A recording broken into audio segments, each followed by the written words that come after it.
मित्रों नमस्कार, मैं प्रदीप झा पॉलिटिकल आइडिया के आज के इस अंक में आप सभी दर्शकों का बहुत बहुत स्वागत है। मित्रों, विगत दिनों बिहार में मंत्रिमंडल का विस्तार हुआ, 7 मंत्री नए शामिल किए गए, साथ के साथ भारतीय जनता पार्टी कोटे से हुए। मतलब अब बिहार के मंत्रिमंडल में जो वैकेंसी थी वो वैकेंसी खत्म। मतलब बिहार अगर संविधान के अनुसार जो विधायकों की संख्या होती है उसका 15% सदस्य ही मंत्री बन सकते हैं और वह 243 के विधानसभा में 36 मंत्री पद बिहार में है और 36 के 36 अब मंत्री बन चुके हैं, जिसमें 21 मंत्री पद मिला है भारतीय जनता पार्टी को। एक जो हम है हिंदुस्तानी अवामी मोर्चा, जो जीतन राम पूर्व मुख्यमंत्री जीतन राम मांझी की पार्टी से हैं, उनके पुत्र ही मंत्री हैं और 14 सीटें 14 मंत्री पद जो है वो जदयू के पास है। ठीक है, उस 14 में भी आप कह सकते हैं कि एक मुख्यमंत्री स्वयं है और दूसरा सुमित कुमार सिंह, एक निर्दलीय विधायक को जदयू ने अपने कोटे से मंत्रिमंडल में शामिल किया है। ठीक है, तो अब एक तरह से यह मंत्रिमंडल पूर्ण हो गया है। आज हम बात करेंगे कि इस मंत्रिमंडल में जो सामाजिक समीकरण है, किस जाति के हिस्से में कितनी सीटें मिली है, उसके आधार पर हम इसका विश्लेषण करेंगे। और जब पाते हैं विश्लेषण की शुरुआत करते हैं तो फिर शुरुआत मुख्यमंत्री से करते हैं, मुख्यमंत्री की जाति से ही शुरुआत करते हैं। तो मुख्यमंत्री स्वयं आपको पता है कुर्मी जाति से आते हैं और उनके मंत्रिमंडल में उन्हीं के दल से और उन्हीं के जिले से दूसरे उनकी सजातीय जो मंत्री हैं वो है श्रवण कुमार। और तीसरा मंत्री पद भारतीय जनता पार्टी के कोटे से कुर्मी जाति को मिला, जो कि कृष्ण कुमार मंटू विगत दिनों शामिल हुए मंत्रिमंडल में। तो इस प्रकार से कुर्मी जाति से 3 मंत्री बिहार सरकार में है। उतने ही 3 ही मंत्री जो है आप कह सकते हैं कुशवाहा समाज से है, लेकिन उल्टा है। जैसे कुर्मी जाति से 2 जदयू और 1 भाजपा, वैसे ही कुशवाहा समाज से 2 भाजपा और 1 जदयू। भारतीय जनता पार्टी कोटे से उप मुख्यमंत्री सम्राट चौधरी हैं और दूसरा सुनील कुमार जो बिहार शरीफ के विधायक हैं, उनको शामिल किया गया है। लेकिन जो जदयू से एक जयंत राज वो मंत्रिमंडल में शामिल है। मतलब कुर्मी से भी 3, कुशवाहा से भी 3। तीसरी एक और जाति है जिससे 3 मंत्री पद उस जाति को मिला है, वो है भूमिहार जाति। भूमिहार जाति से अगर हम देखते हैं तो 2 भारतीय जनता पार्टी से है, एक है उप मुख्यमंत्री विजय कुमार सिन्हा और दूसरा जो विगत दिनों जीवेश मिश्रा जाले विधानसभा सीट से विधायक है, पहले भी मंत्री रह चुके हैं नीतीश कुमार के 2020 से 22 की सरकार में। तो उनको दोबारा जो है मंत्रिमंडल में शामिल किया गया है। और जदयू कोटे से विजय कुमार चौधरी जो कि वरिष्ठ मंत्री है वो, तो 3 मंत्री पद भूमिहार जाति के पास भी है। अब हम बात करेंगे यादव जाति, क्योंकि चौथे नंबर पर जो सबसे कह सकते हैं आपके वरिष्ठ मंत्री है विजेंद्र यादव। तो दुर्भाग्य से देखिए कि यादव समाज से मात्र अकेले हैं विजेंद्र प्रसाद यादव। संजोग है कि बिहार की सबसे बड़ी आबादी है यादवों की, हिंदू में विशेष रूप से, और उसमें से मात्र एक विजेंद्र प्रसाद यादव जो कि जनता दल यू के कोटे से हैं। भारतीय जनता पार्टी के कोटे से एक भी यादव जाति से मंत्रिमंडल में शामिल नहीं है। हाँ, विधानसभा अध्यक्ष नंद किशोर यादव हैं जो कि यादव समाज से आते हैं। ठीक है, उसके बाद हम बात करेंगे वैश्य समाज की। वैश्य समाज से जदयू से कोई मंत्रिमंडल में शामिल नहीं है, लेकिन भारतीय जनता पार्टी से 3 मंत्री पद मिला है उनको।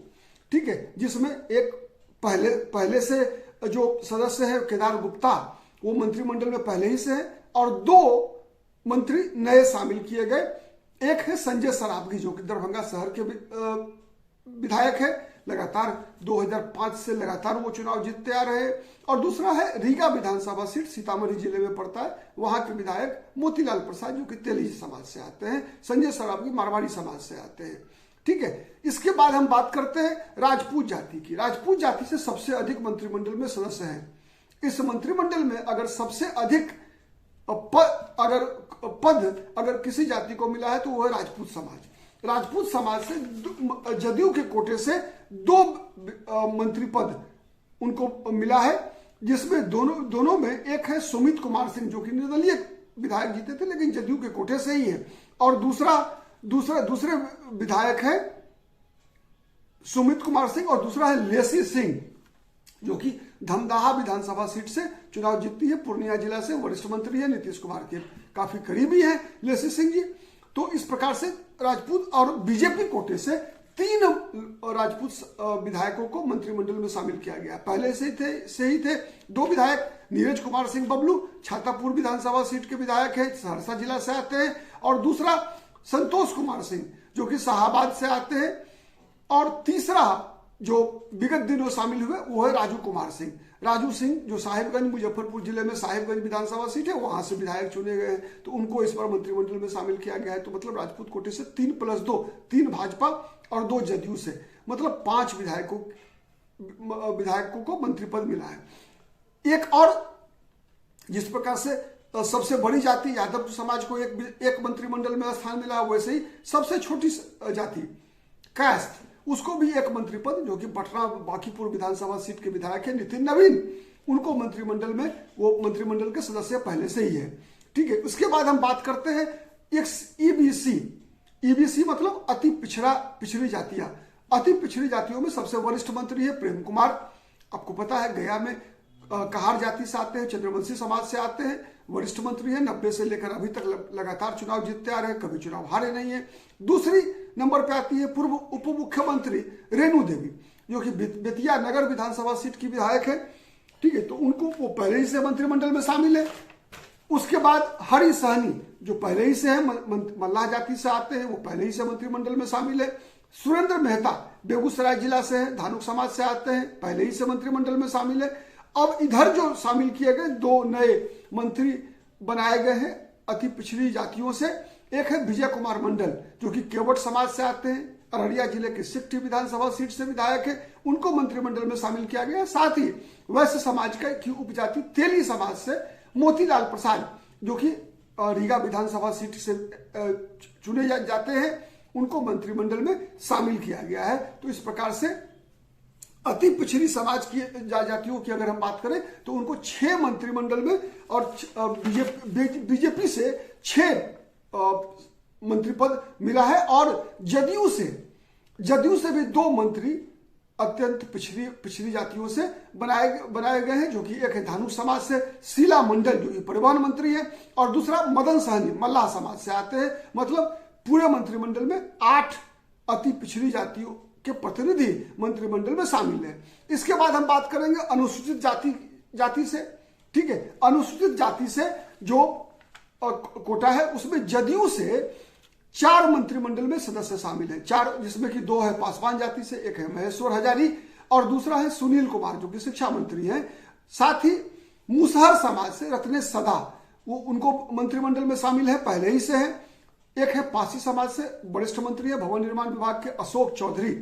तो इस प्रकार से 4 मंत्री पद शेड्यूल कास्ट से जदयू कोटे से है, और 2 भारतीय जनता पार्टी कोटे से है। उसमें एक है कृष्णनंदन पासवान जो कि दुसाध जाति से आते हैं, और दूसरा है जो वाल्मीकि समाज से जनक राम जो कि भारतीय जनता पार्टी के वरिष्ठ नेता है। तो ये 2 मिलाकर 6 लोकसभा सीटें भी 6 है, विधानसभा में भी मंत्रिमंडल आरक्षित सीटें हैं 6, और मंत्रिमंडल में भी 6 विधायक जो है अनुसूचित जाति कोटे से मंत्रिमंडल में शामिल है। इस प्रकार से हम देखते हैं कि यह मंत्रिमंडल में 2 चीजें जो सबसे कमी, एक इम्बैलेंस्ड है, एक है यादव समाज का प्रतिनिधित्व, ठीक है, और दूसरा है मुसलमानों का। तो मुसलमानों का अगर मैं कहूं तो एक और छूट गया, अनुसूचित जाति समाज से एक और मंत्री है जो कि हम के जो प्रमुख है जीतन राम मांझी, उनके पुत्र संतोष कुमार सुमन जो कि हिंदुस्तानी आवामी मोर्चा के विधायक है और मुसहर समाज से आते हैं। इस प्रकार से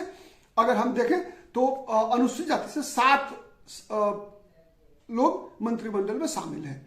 ठीक है, तो इस प्रकार से हम देखते हैं तो केवल और केवल एक चीज खटकती है, मुस्लिम तो एक तरह से जदयू में विधायक थे ही नहीं, भाजपा में भी नहीं है, और भाजपा के सहयोगी के पास भी मुस्लिम विधायक नहीं है जो जिनको मंत्री बनाया जा सके। लेकिन यादव समाज के तो कई विधायक है जिनको मंत्रिमंडल में लेकिन उनकी उपेक्षा हुई है, तो ये बात थोड़ा अखरती है।